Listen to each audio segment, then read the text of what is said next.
নমস্কাৰ বন্ধু বান্ধৱীসকল, মোৰ চেনেললৈ আপোনালোকক স্বাগতম জনাইছোঁ।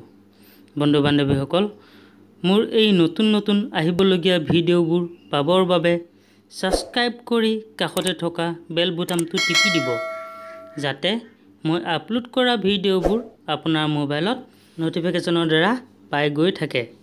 বন্ধু বান্ধৱীসকল, আজি মই কথা পাতিম দেৱী দুৰ্গাৰ প্ৰধান অংশৰূপে কোন জন্ম হৈছিল, দুৰ্গাৰ কপালৰ পৰা কিয় জন্ম হৈছিল, সেই কথাবোৰ জানিবলৈ আমি ভিডিঅ'টো চাব লাগিব।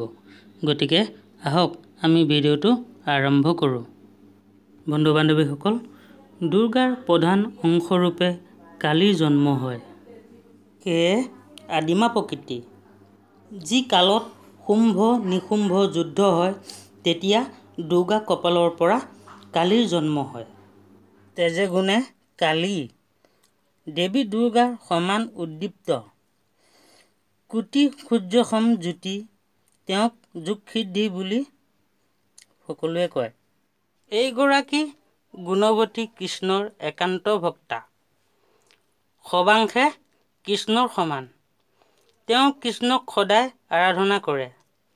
কালীৰ দেহৰ বৰণ কলিমা সদৃশ্য কালীৰ শকতি।